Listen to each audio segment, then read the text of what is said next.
Okay, I'm just running down the list here. Sometimes Quizizz gives us a strange error where it looks like everybody is done, but then the progress bar shows 22 or 23 out of 24 or something like that. It looks like everybody's done. Okay, so I'm going to end this now. Okay, so we'll take a look at your responses and then I will check in with you a little bit later today just to see if there's anything I need to address with you from this check-in. So what we'll do now, I just don't know why I'm not able to see or hear you. So I'm going to just trust that you understand that you need to pay attention as I'm explaining things to you. I'll give you verbal directions as far as when you can communicate with other people, but for right now, you need to give me your full attention at this point because there are a few things that we need to address here as far as the project proposal and then going into the technical specifications and descriptions report, which will be due on Wednesday. So there are a few things that I want to go over. What I've done is stopped sharing my screen as far as what you saw on Quizizz, but then I'm also going to pull up the session PowerPoint and make sure that you can see that. And just so you know, the session is being recorded, so you'll be able to watch this later if needed. Okay, so let me get that sharing going. So now you should see the PowerPoint. I haven't started the slideshow yet, but right now you should just see the PowerPoint window.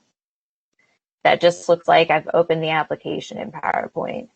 So if I could get some kind of confirmation in the chat that you can either see what I'm sharing or you can't see what I'm sharing, that would be most helpful. Yes, good. All right, so here's what we're going to do then. All right, because we're going to talk about the technical specifications and descriptions report rubric criteria. So that'll be what we start with. Oh, I think I can hear you. Yeah, there's a mute button on the speaker that was on.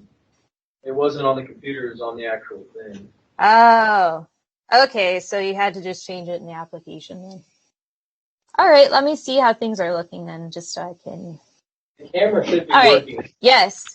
Oh, good. Okay, so I can see it. Thank you. All right, so right now I think I've just got the PowerPoint, but I haven't actually started the slideshow yet. So we'll go ahead with that, okay? And I do want to mention, as far as the proposal, I'll get to exactly what you want to do before class on Wednesday and then go over the week 7 checklist. But I want to mention that in the week 6 checklist, there was an item that said re-review the qualitative data analysis project report and presentation assignment sheet and the verbal explanation. So now I didn't just show you the assignment sheet, but I also went through it page by page and explained it with a Panopto video. So I'm going to show you that again. I've added it to the week 7 checklist so that way you can make sure that you understand those requirements, and we're going to discuss those beginning class on Wednesday. Because right now, to really address what's coming up as far as what is due, going into Wednesday's class. All right, so let me get into this then. All right, so there are a few learning outcomes for the technical specifications and descriptions report, and then we're going to also talk about progress reports. So a little bit later, I'll talk about the assignment, the progress report assignment, and you'll want to keep in mind that what you do for the proposal as far as revising and editing and submitting that, if your proposal was not approved, you'll include that in your progress report. So I'm just going to go ahead and jump into the slideshow then. Okay. So last time we had our discussion and review of readings and research practices. So we had our Quizlet Live review games where we did those different rounds about copyright laws and citing research and things like that. So what we're going to do now is talk about the report scoring rubric criteria. I'm going to quickly go through that just so that everybody's clear about how their work will be assessed for that assignment. You'll be able to ask questions about that assignment. And then we'll go into the progress reports criteria. Okay. So I want to mention that for several of you who did not complete or scored below 80% on the technical specifications and descriptions review game, the homework game for that, which was during week 6. I sent you an email on Friday as far as you should make sure to complete the review game. So the review game for chapter 12 will close tonight by 11 p.m. The week 7 checklist has details about that. So I'll make sure to go through the week 7 checklist and point that out to you. So next time we will have our first report team meeting and research day. So if your proposal was not approved, you need to re-review, as I said before, the qualitative data analysis project report and presentation assignment sheet, the verbal explanation video I mentioned earlier, and there's a checklist specific to the qualitative data analysis project report and presentation. So that should help you as far as with your activity plan and your team contract. Several of you need to go back through that and make sure that it aligns with that checklist. There's also a Google Applied Digital Skills module about planning effective meetings. So you want to start that before Wednesday's class, and you don't necessarily have to have it completed by that time. But you want to get started with that because they will give you some recommendations for using digital tools for planning and executing effective meetings. And then again, as I said earlier, your technical specifications and descriptions report, which I'll discuss in a moment, will be due at 11 p.m. on Wednesday, February 24th. All right. So I'll go forward then, and I'm going to just go through the scoring rubric item by item, so criteria or the rows, row by row. And then I'll see if you have questions. All right. So I'm going to do this as quickly as I can and then address your questions. So the sooner that we get through this and the sooner that you ask questions about it and we get those questions answered, then we can move on to the Quizlet Live and the other fun things we're doing for progress reports. Okay. So as far as the content criteria, you need to present an objective expository description of a field-specific product or process. So the descriptions in your report should be based on observations that can be seen visually, not necessarily something that's emotionally driven. So that's what the review game and also the previous homework game talked about. So you want to avoid any kind of emotional descriptions. So you need to fully support your main points with concrete, research-based, and accurate information. So if the product or process involves safety or quality standards, those specifications should be outlined clearly and concisely in your report. So you need to represent the product or process accurately, and it should go beyond the obvious in that it should not only focus on commonly understood facts or details. The reader should come away with a newfound understanding of your report subject. And then I know there was a question about your report visual. The visual should include one product or process diagram. So if you're describing a process, you need to have a process diagram. If you're describing a product, you need to have some kind of visual that shows all of the details and information about the product, all of the different parts of the product. It should have a title or caption, and then there should be labels. So the labels have the name of each part with an arrow or line to connect the word with each part of the visual. So the textbook and example reports all have effective labeling. So there's one example report. The second example report on Brightspace has labels and captions. And the first example report has labels only. So you want to compare those reports and see the differences in the way those were evaluated. So the caption should be descriptive. And if you have more than one visual, you should have some kind of figure reference. So like figure 1 for the first picture, figure 2 for the second picture, and have a description as far as the caption. And then as you're citing images, so anything that you don't create yourself, you'll need to cite. And we had the Citing Images and Figures library guide that explained how to cite images in APA. So anything you don't create yourself needs to be cited in the text and then at the end of your report. All right, so I'm going to pause here and see if there are questions about the content aspect of the assignment, what I've just explained.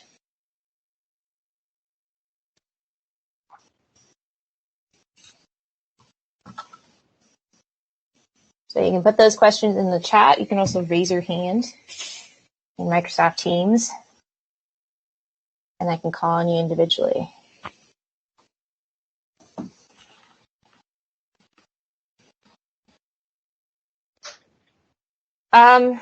You still would need, okay, so if you have found a free image and it's still something that you found from a specific website or an organization created the visual, you still need to cite that. It's important to credit the person who created the image. The idea is that you want to do something that avoids copyright issues. Like, again, commercial image may be subject to copyright laws, so you should try and avoid that, using those a lot. But you still want to cite anything that is not your own image. And we'll talk a little bit about the mechanics pieces in a moment, but I just wanted to point out here that you at least need one visual, and you'll need to make sure that you credit each creator of that image for each image. Other questions?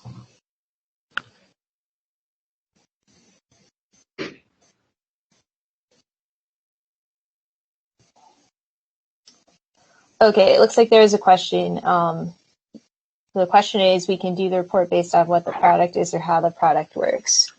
Yeah, so for example, I had a student write about a Xerox copier, and there are some different examples you can take a look at. I believe one of the examples had to do with a football helmet. Okay, so with that, you're going to describe, you can describe how, like, basically all of the different aspects of that product, like what materials is it made out of, how it works in terms of, again, if it's like a complex piece of machinery, like a Xerox copier, you'll describe all the functions that it has, and you'll go through and describe how it works, as far as you'll use either like a functional description. You'll have different options for describing it and how you organize information, which I'll talk about in a moment. But essentially, the core of it should be, what does the reader need to know in order to use that product in the way it's intended? So does that answer your question?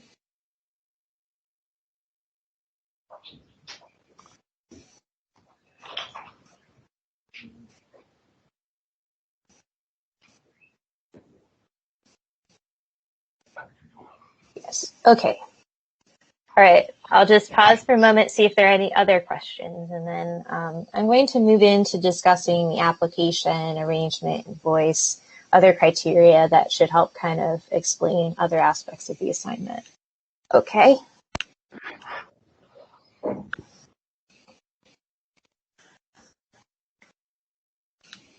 All right. Well, it looks like we don't have questions about this part of it now, from what I can tell. But if you do have questions, please put those in the chat, and then I will make sure to get to them. But I'm going to move on to application. All right. So it's important to remember that you need to connect secondary research to your points of description and analysis. So this not only involves citing images, but then also you want to quote, paraphrase, summarize research in the body of your text. So you may remember from last semester, you don't want to just have like freestanding quotations in there. You want to create links to research claims and support with your own ideas and expertise. So the idea is, this is something that you are using in your daily life, using in your lab, a process that you perform in your lab, or again, something that you perform in your daily life. Okay, so you want to bring your own ideas to it, but then you also want to have secondary research to build on those ideas. Okay, so the report, it's important to remember that you're presenting this to a general audience, right? So somebody who is knowledgeable but does not have the same level of understanding, like vocabulary-wise, of what you're describing. So you need to make sure that you present it in a way that helps the general reader understand the full meaning of the product or process. So we'll talk a little bit about language use in a minute, but I do want to mention that language use is a part of this. Okay. And so just remember, you want to make sure that you avoid unnecessary jargon, try to present things in a way that's accurate, but also avoiding terms that readers might not understand. Okay, and then you should demonstrate your knowledge and skills in applying the strategies and guidelines for writing effective descriptions. So everything that you did as far as the review game, what we're going to have coming up, and then for those of you who attempted the earlier quiz game about descriptions and specifications, all the strategies that you showed that you understood, just basically like defining and identifying those, you should apply them in this assignment. So what you learned from that game should apply to this assignment. Are there questions about the application piece of the rubric?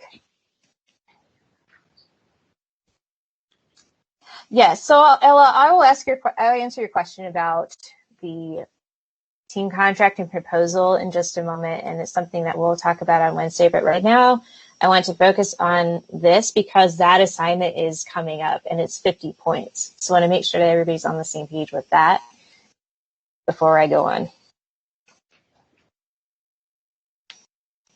So is everybody clear on the application piece? So again, put your questions in the chat. It's good to ask these things now since we only have a few days before the assignment is due.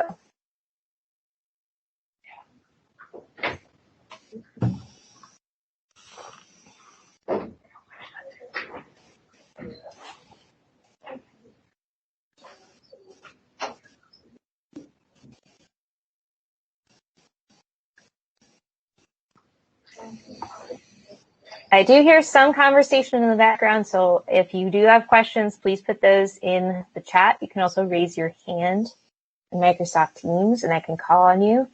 But just keep in mind that I'm doing this for your benefit. I'm explaining this to you here, and I'm allowing you to ask questions here because that should help you do the best you can on the assignment.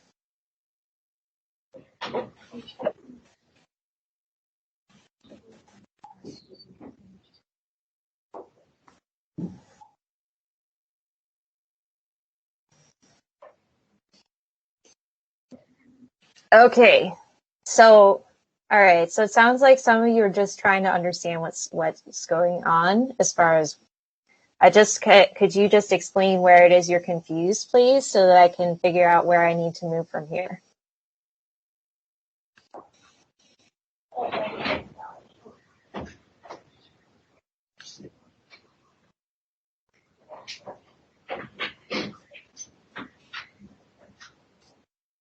All right, so I hear that you're not able to understand. I need to hear from you what it is I need to go over and how I can help you. If I don't understand what it is you're unclear about, I really can't help you the best I can. So if you could just give me some feedback about what it is you need me to go over.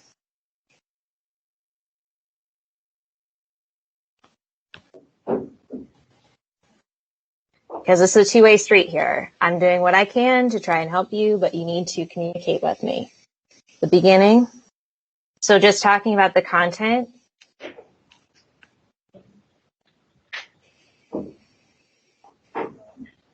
Okay. So maybe I just need to go over the assignment again, even though I went over it, I'm going to say a little while ago, and there's a description of the assignment that we talked about. And again, what I remember from talking about in class, I asked if there were questions, and I really didn't get any feedback from you at that time. So maybe we just need to take a step back and go over the assignment. Okay, so I'm going to exit out of this then and just go over the assignment again. And what I need from you is you need to ask questions if you don't understand. What I remember from going over the assignment in class is that there were no questions about the assignment. So you need to ask questions now in order to do the best you can with the assignment, and then also to help me help you. So that's what we're going to do. So I'm going to show you the week 7 checklist right now, because this has all the information in there, and I can see Mary, I can see a lot of you just talking, and I need you all to focus, because again, this is for me helping you. I'm going to put the link to the checklist there in the chat, and then I'm going to pull up the assignment sheet on the screen. So you can see I'm in the week 7 checklist. I'm going to share it with you on my screen so that you can see it as I'm going over it. So here's the checklist. What we're going to do is re-review the technical specifications and descriptions report assignment sheet. What I was doing earlier was going over the grading rubrics so you understood how we were going to assess the work, but I think we need to take a step back here as you indicated.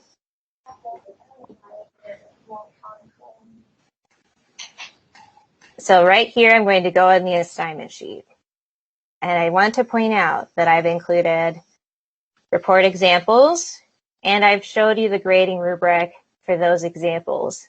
Now, I've redesigned the rubric since these assignments and this past semester, but it should kind of line up to what you see in those examples. So we're going to go over the assignment.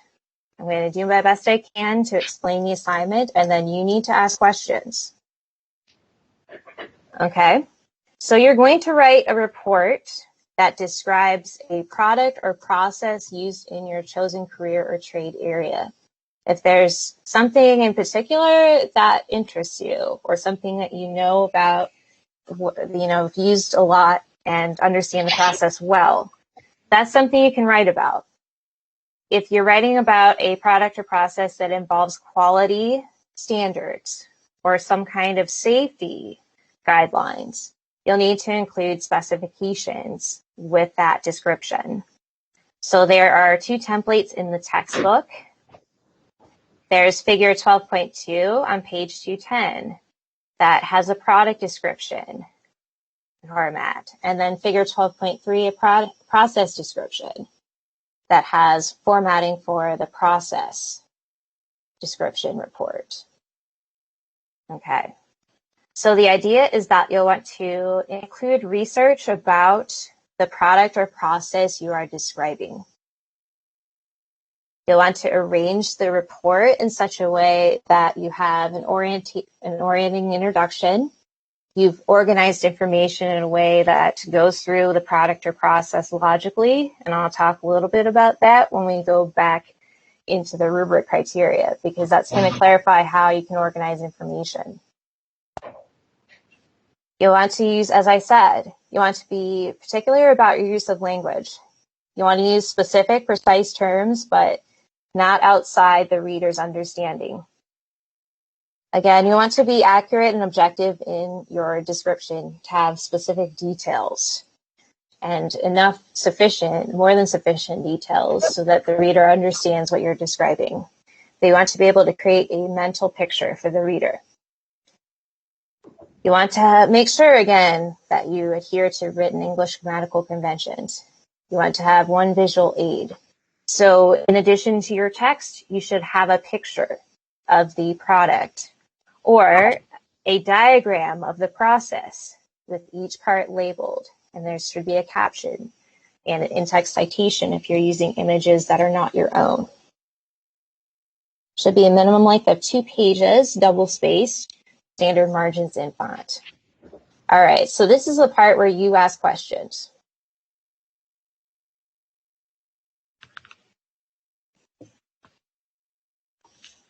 So I've just now, again, explained what the assignment should do and what it's about. So this is the point where you're asking questions.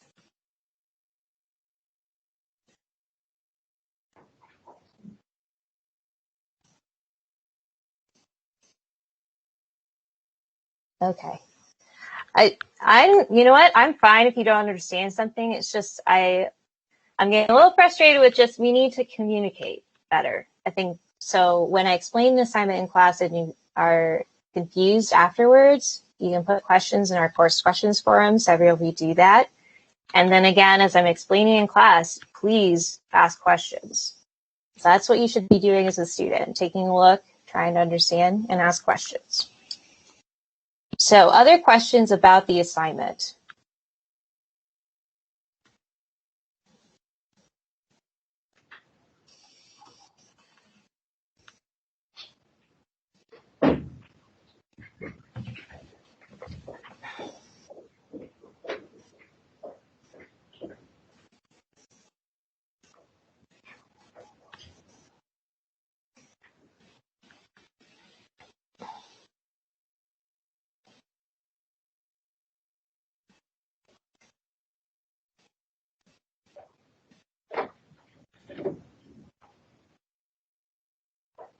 All right, so if you have questions just about the general assignment description, please put those in the chat, because I think I was going to say, it sounds like I answered the questions that you had at first, but now what I'm going to do is go back into the rubric criteria, because I think that will help. So I could see that several of you are focused here, and then what I can tell is, like Mason and Mary, I'm not sure what conversation you're having, but I'm hoping it's about the assignment or questions. It is. It is. All right, so if you would share, because I think that might help other people.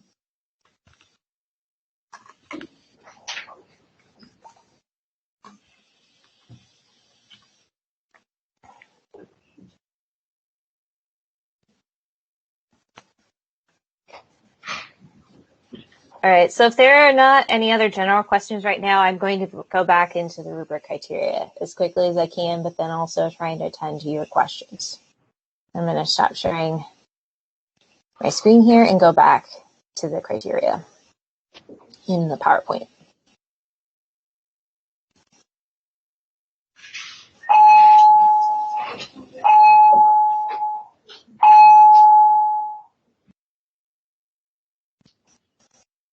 Okay, so you should now see the PowerPoint again. So if that's not the case, let me know if you can't see the PowerPoint. Because I think I'm going to do is go into arrangement, because that should help you figure out which strategies you can use to organize ideas. So can you see the screen? Yeah. Yes. Okay, let's go ahead then. Okay, so you'll want to avoid using a traditional academic-minded thesis statement. Begin by informing readers of what the document should do. So the goal is to outline and document details in a specific systematic order to assist readers in forming a mental image of the product or process. So you can create and integrate an orienting purpose statement in the introduction, or just start with a quick definition of what you'll describe in the document. So as far as the rest of the document, the core organizational sequence for the document depends upon your purpose. So you should decide whether to use a spatial, functional, chronological, or a combination of patterns. So spatial involves what you can see in the space, right? And then a functional describes how something works. So from the time that, like, for example, if you're describing a Xerox copier, from the time you press the button, what are the next things that happen in terms of its functional sequence? And then chronological describes something in order. This would probably make the most sense for a process description. So what happens first, second, third, etc. You can also use a combination. You should also connect or separate parts of the document body based on relationships between topics and use transitions to represent those links. The conclusion should be short, crisp, and tie ideas together so that your reader comes away with the impression that they now understand everything pertinent and necessary to comprehend the product or process. Are there questions about arrangement? Because again, the study set and the review game, or again, if you attempted the earlier quizzes homework game, they had definitions of each of the different organizational patterns, and then also what you should do with the introduction and conclusion. So this is a part. Spatial involves what you can see, so moving maybe like left to right. I actually can pull up the study set that shows you that information. So that's what I'll do, is just show you that information.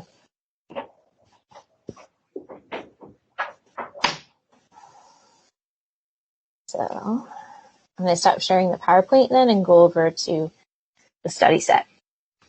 But spatial just involves what you can see. Like spatial recognition is like seeing what you can actually locate or recognize in your environment, like if you're just seeing something or moving around.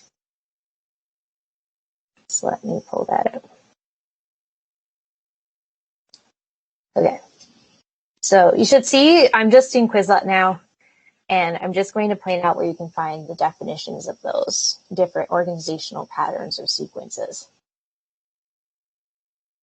Because this all kind of applies to the report itself too.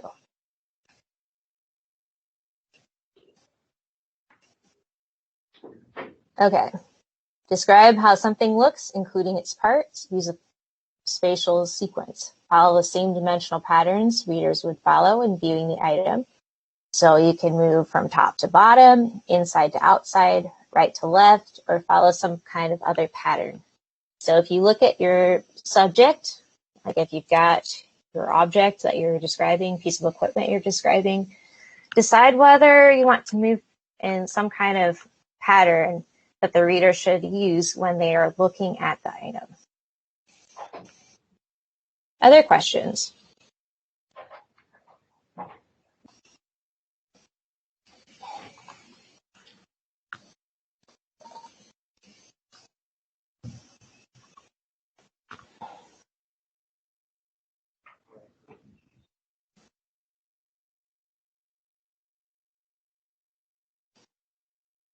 All right, so hopefully I answered your question about what spatial means, but that's basically, it's just what it looks like and how you would use your eyes to look at the image or the product, process, etc.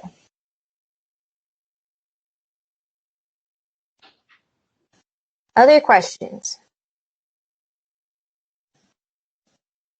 Because if not, I think I'm going to just move through the rest of this as quickly as I can.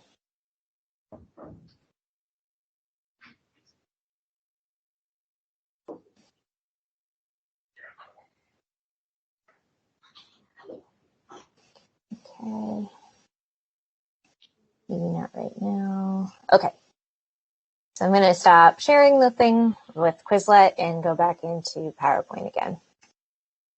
I'm just going to point out a few other things. One of those being voice and another being mechanics. All right. So some of this I've already talked about, but I'm just going to hit upon it again. So your language choices should still convey accurate information about your subject. You should select words that non-experts would understand. As I said before, you want to avoid jargon that may not be accessible or easily understood by people outside the field specific to what you are describing. So what language is most suitable for a general but knowledgeable audience? You can address the reader directly. You can use personal pronouns like you. But if you use like I or we for first person pronouns, that's going to draw unnecessary attention away from your report subject. So you want to just use you to speak directly to the reader. And then you may remember from the LEGO Masterpiece Instructions team assignment that we said you should use imperative verb mood when writing your instructions. So in this case, indicative verb mood was a sentence style that just conveys objective information, observations, kind of statements of fact, like it's sunny outside. So you want to use those most often in these kinds of reports because they just communicate factual statements. If you're describing a process or procedure that closely resembles instructions, you can use imperative verb moods for those parts. However, you should use commands, as much, I was going to say really as much as needed for the procedure, but mostly indicative sentences because commands kind of come across as overbearing or bossy to the reader. So, and then again, we want to make sure you use active voice and avoid passive voice too often in the paper. You want to be specific with your uses of active voice. Okay. You want to make sure also to keep terms consistent, and you can also use different synonyms for related nouns, verbs, adjectives, and adverbs just to avoid repetition. Okay, questions about that?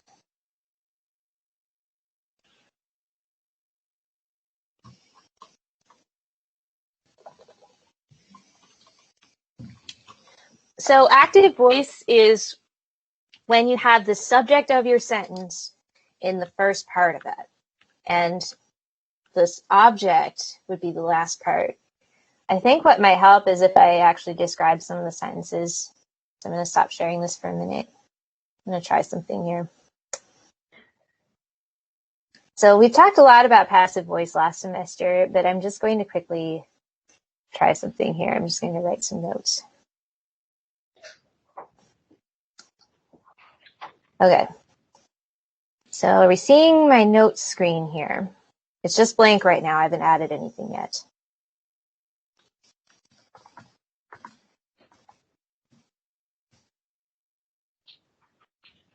So you can see my notes screen, yes or no? Yes. Okay, good. So active voice is something like this, right? Joe kicked the ball. So we have our subject there. It's Joe. And then the object is the ball. So that's Joe is basically the subject, and then he's acting upon the ball, right? And then the verb kicked is the main verb, right? So you want to keep this active because, again, it shows who is doing what to the action, or sorry, the object. And then passive voice would be something like this. The ball was kicked by Joe. Okay. And this is not preferred because it's hard to tell who's doing what, right? So if we have the parts of the earlier sentence, the active voice sentence highlighted here, we can see the difference. So the ball is the object.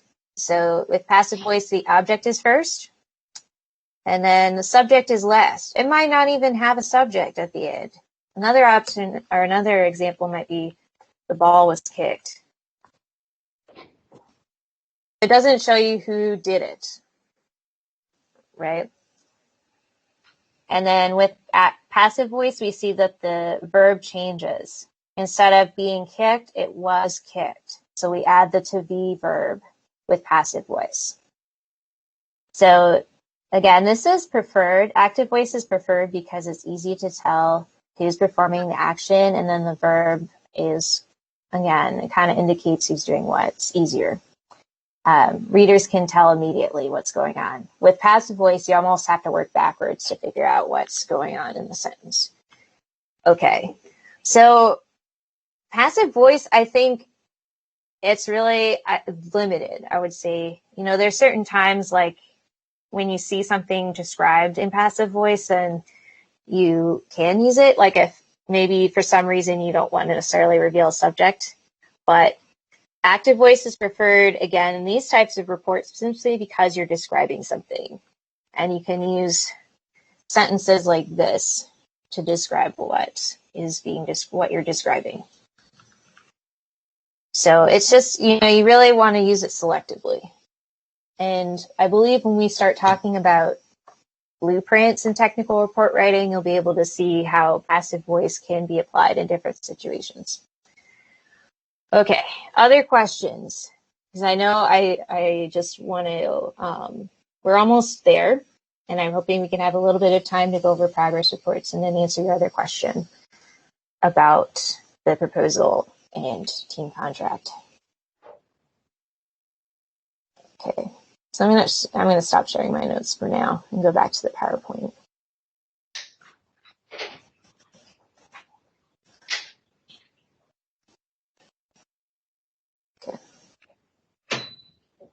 All right, so any other questions about just the voice part? We're almost there. We're going to talk about mechanics and then get into what else we want to do during the session.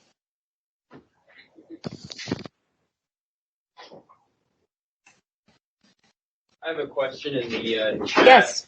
Asking about the use of passive voice. Is that like specifically discouraged, or is that okay in certain applications? Well, okay, so I think I might have answered that and it just didn't come across. So I would say active voice is preferred. And then passive voice is really only used in selective situations. I have the set that we're going to talk about later on this semester that describes when it is you can use passive voice selectively. But I think what I'll do is just maybe mention a few things as far as that's concerned, just to kind of give you a preview of what we'll do later this semester about writing personably, etc. So different aspects of writing style. There's something in here. So writing clearly. Okay, so we'll talk about writing clearly. All right.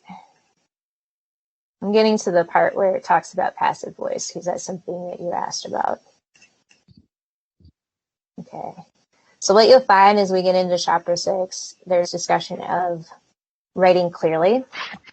So I actually have it here. I'm just going to point out a few things. And I know this is kind of getting ahead of what we're doing, but it is important to what you asked. So I'm going to share that now.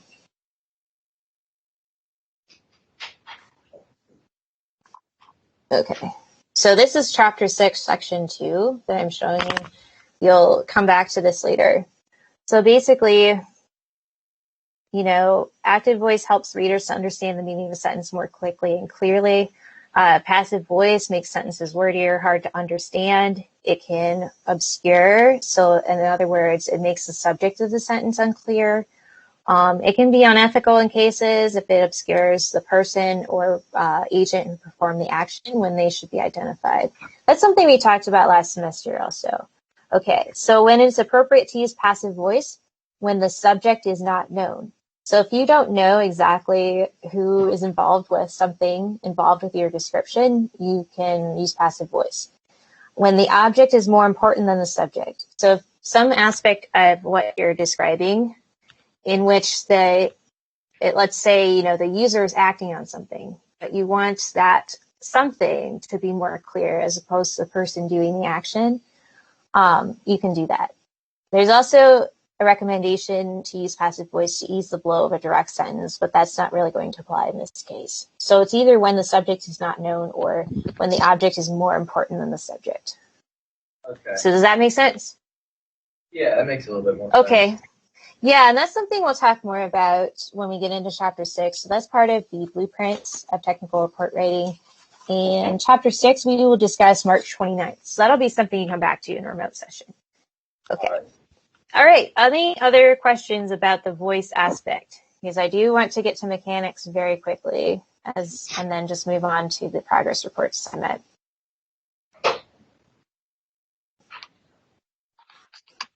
So let me stop sharing that and go back to the PowerPoint.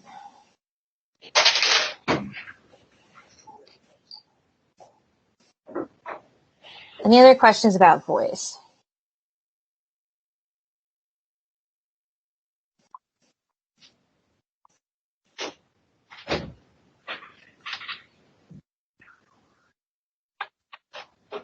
Okay, maybe not, and that's okay.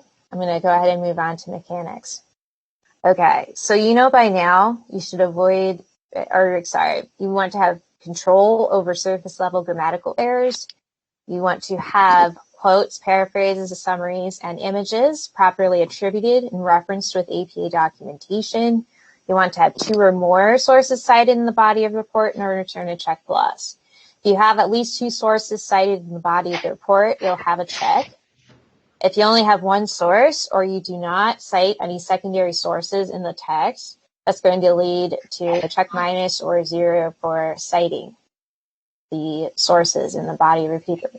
So this is something we've talked a lot about last semester as far as documenting with APA style rules, and then how to cite in the text of the paper, the report, and then creating a references list entry at the end.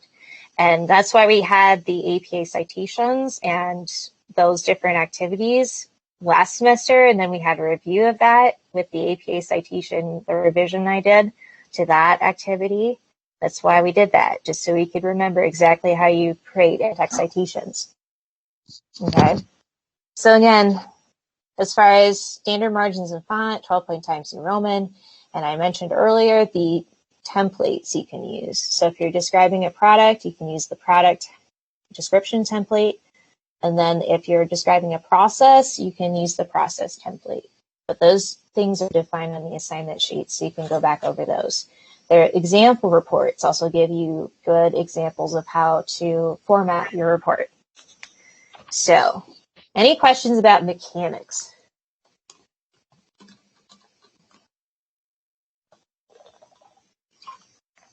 Because I think after this, we'll get to something more interesting and fun for you. But I just want to make sure that everybody's clear about how this will be assessed.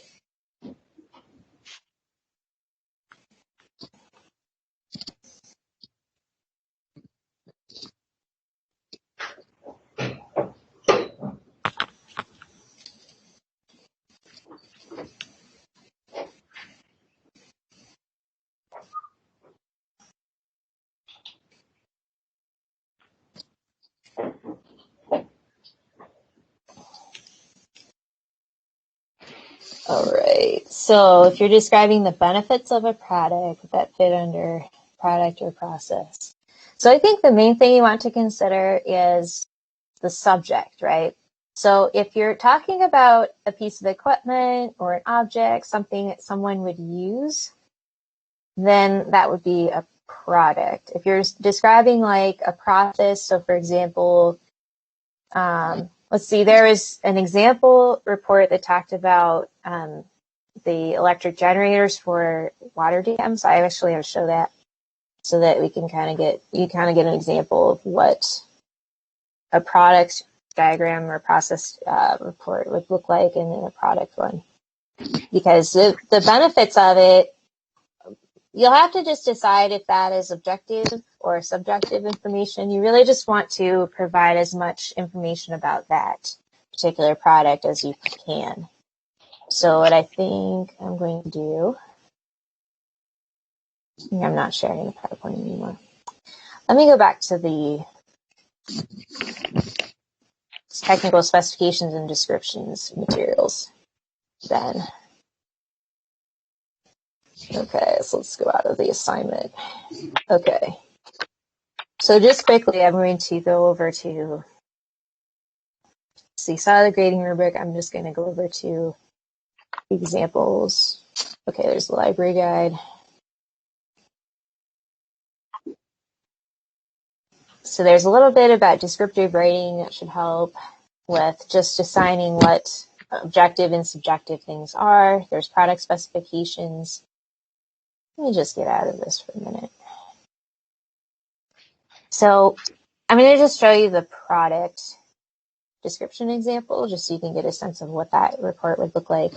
This one example has description of a football helmet.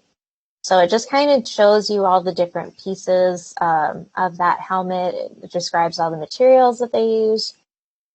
And so it talks about each layer of that product. And so with that, it kind of does go into a little bit of discussion of how each of the different parts work together, and it's promoting safety in that product as far as, keeping the players safe, avoiding injuries and things like that. So you can do that a little bit within a product description. So a process would be a little bit different than that. So I'll give you just an example of the process part, right? So this is how hydroelectric dams generate electricity. So this is an example of a process, right? So we have a hydroelectric dam, and the report is describing exactly how it works. It talks about the structure, the generator, and then it just kind of concludes by reminding you of how the generator and the dam work together to produce electricity, hydroelectric energy. So I don't know if that answered your question or not, but I just wanted to mention, when you're describing the benefits of something, you want to relate that back to objective information about that product. You want to avoid kind of like the subjective or value-based statements about it, right? So does that answer your question? Okay. All right. So I know we have limited time left, so I do want to get to the progress report as much as I can. We're just going to do Quizlet Live quickly. I'm going to talk a little bit about the progress report assignment, but it's not due for a while. I just want to give you a heads up that this is something you should do now. And so I'll mention now, because I know Ella had a question about the proposal and team contract resubmission. So for those of you who need to go back through and update and revise your proposal and team contract, I have specified exactly what you need to change. So in there, I've said if you need to update your proposal and if you need to update your team contract.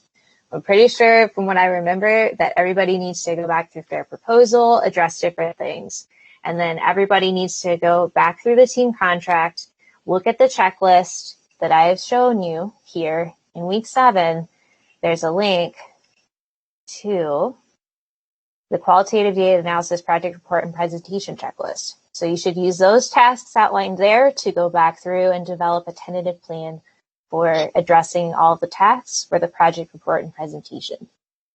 So in that email, I've specified exactly what you need to change. And again, this is something you should do sooner rather than later because the first project workday will be Wednesday. So it is this week, later this week.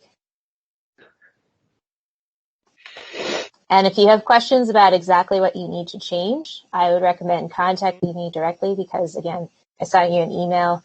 I posted the same feedback to Brightspace as well.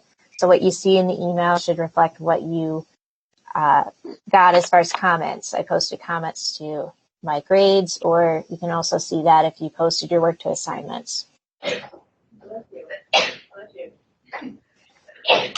Bless you. All right. So with the time we have, I am just going to go ahead. We'll just do one round of Quizlet Live, and then we'll just do a quick 1-minute chat at the end, just to make sure everybody's clear about what's coming up.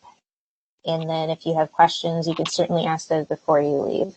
So what I think I've got here is a Quizlet study set for progress reports. So I'm going to put that in the chat.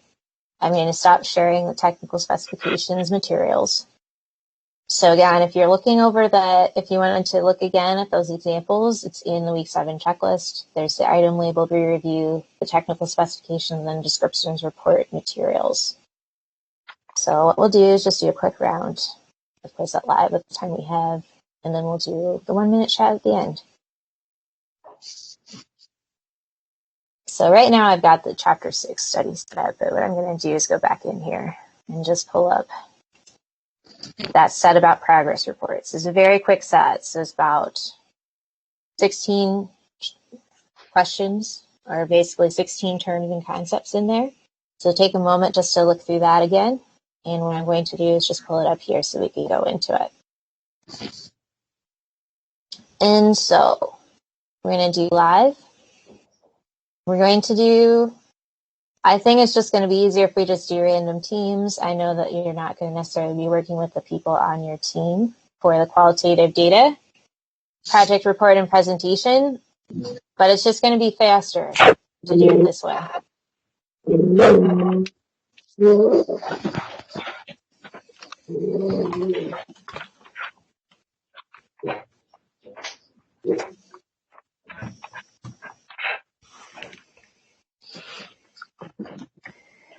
And so what we're going to do then, we are going to play one round of this, and then I've created a homework game that actually provides just kind of like a quick review of what we're going to go over in the live game today. But it's going to be specific to what you need to know for the progress report assignment. I've created a study guide too that shows you the exact terms and concepts that will appear on the homework game.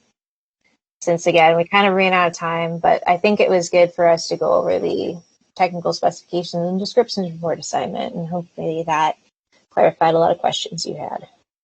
So we're looking for 23 players. So we have 15. So again, you can go to Quizlet.live and enter the code 817410, which you should see there on the screen that I'm sharing.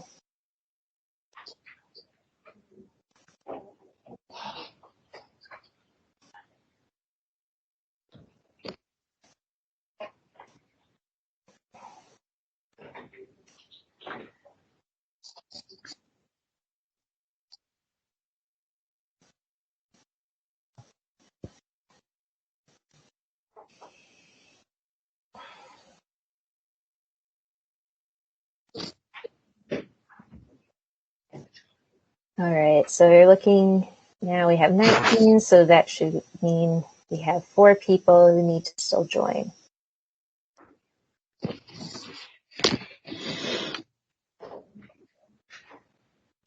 Now 3, 2.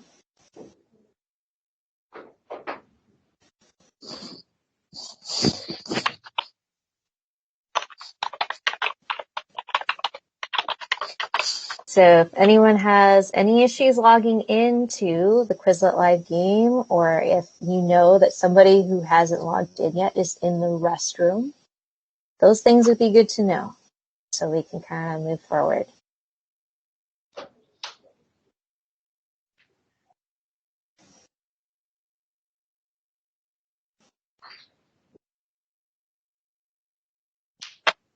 Okay, almost everyone.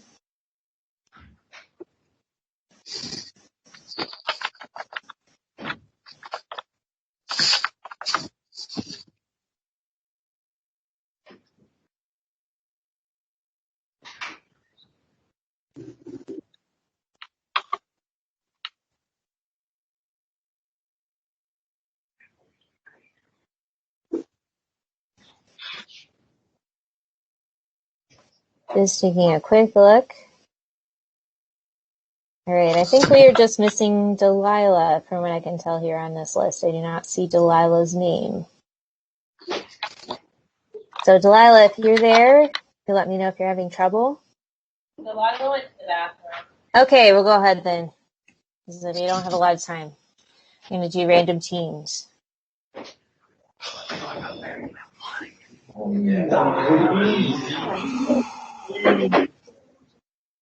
All right. We're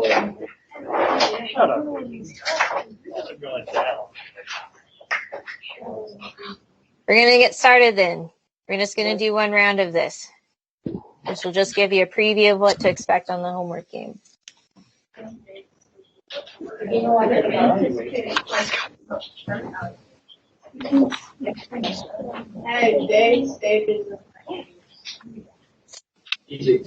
External.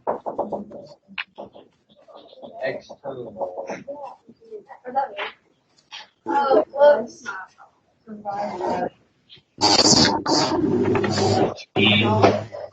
Analysis.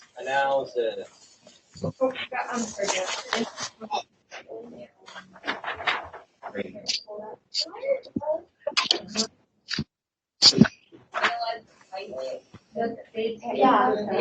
External. I'm external. Where's Mary? I don't have it. Mary.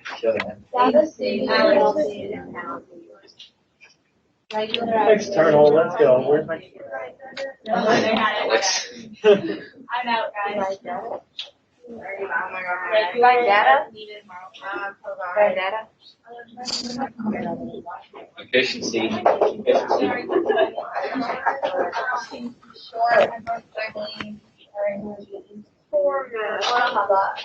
Provide data. Sorry, Let's guys. go. We got it. Good. Okay, I'm cooking. All right. Nope, not me either.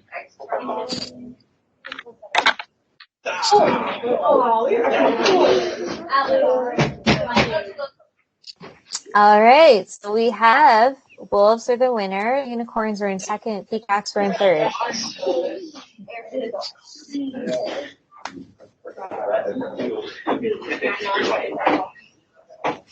And at this point, let's just quickly see if there's anything we need to review. Okay. Because this is all critical to the homework game and then the progress report assignment. So based on the time we have, I'm just going to go over our stats, do the 1-minute chat, and on Wednesday, I'll go over the progress report assignment, and then we'll talk about the specific criteria that you need to address for the proposal and team contract resubmission. So the purpose of an informational report is to provide data and other information. So there you go. Data and information is in an informational report. Now, in the case of external, so again, with this type of question, we're just putting one word in a blank. External audiences. So these are people outside the company. This is usually with a client that's outside of the company that's working with you to, again, it's probably for a project or some kind of, collaborative effort, right? Let's go on. So analytical reports. They analyze and evaluate whether a project or situation is feasible, make recommendations, or critique something. So again, analyze and evaluate goes with analytical reports. They have information and conclusions based on information. So they analyze and evaluate. Okay. So then other reports may include analysis. So here we're putting one word in a blank. So analysis answers questions like, what does this information mean? What courses of action should be considered? What we recommend and why? Okay, let's see if there's anything new. Nope. Okay, so these are strategies for progress reports. You want to present information efficiently. So this is all just kind of connected to the strategies in the textbook. And then you can see how that might be confused with some of these, but I want to make sure you understand the difference. Make sure your report answers the anticipated questions. So you see how this part answers goes with the anticipated questions. So then it goes into a description of what that means. Make sure your report answers the anticipated questions. And then it describes what that means. When you present information, it should be done efficiently. They want the bottom line information as quickly as possible. Okay. We're going to do our 1 minute chat. And so with that, I'm going to put up the prompt on the screen and you will share some aspects of the lesson you understood well. And I do encourage you to write down some areas where you're still confused so I can follow up with you later. So, but I put the prompt there on the screen and then, so that's what you'll do. Share those things in the chat so that way I can follow up with you later and address any other questions you have. So we're going to get that up now. Okay. So if you have questions about what we've discussed today, as far as the proposal revision process, there are specific things I've asked you to look at. As far as, again, I've outlined in the email what you need to change. You want to go back over the assignment sheet and think about the requirements. With the 7B session, so what we're going to have on Wednesday, I'm going to ask you specific questions about the assignment sheet. That will help you identify what you need to change in your proposal. So your job is to look over the assignment sheet, the verbal explanation that I pointed out to you earlier, and then go back over that checklist for the project and report presentation itself. That'll help you with the team contract, and that'll help you identify what it is you need to fix in your proposal.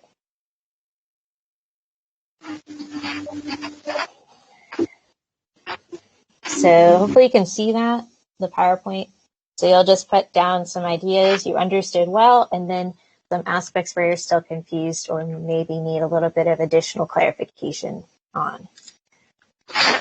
And then once you have entered that in the chat, you can continue with cleaning up the lab and getting prepared to be dismissed from school. But for right now, we'll just keep everybody in the meeting as long as you write down those pieces of information in the chat.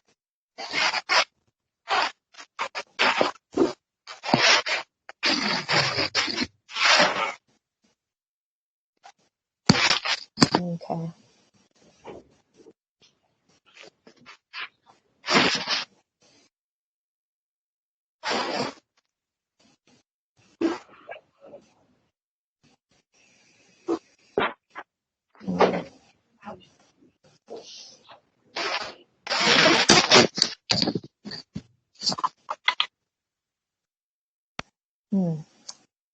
Oh, and then there's a really good thought here as far as if you're not sure whether you should do product or process, if you have a specific subject in mind, those are things you can ask me, whether that's today or, if you create a thread in our course questions forum discussing your ideas, that would also be helpful, I think, to others in the group who might have the same thoughts. And then again, also, if you just want me to look at something specific you had questions about in your report, you can always send me an email. But I think as far as defining a subject for yourself, That's good to share with the group so that others can kind of see what your thought process is.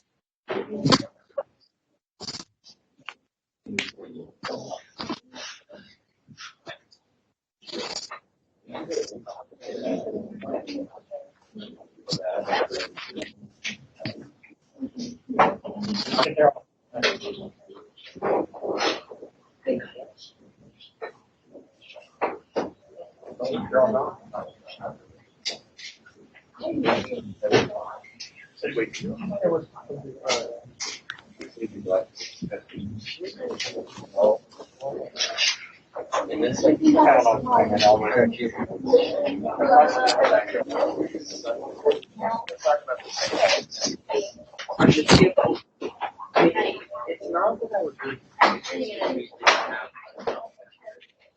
that's kind of how I feel. We didn't have enough stuff.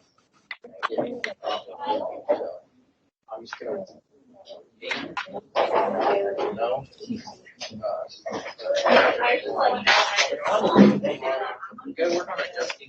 All right, so it is 2:05, and I know you're probably getting ready to be dismissed, so keep an eye out for the announcements regarding what we will do next time, what we'll follow up with later today. And again, please post questions in our course questions forum. Email me with specific questions, and have a great rest of your day, and I will see you on Wednesday. All right.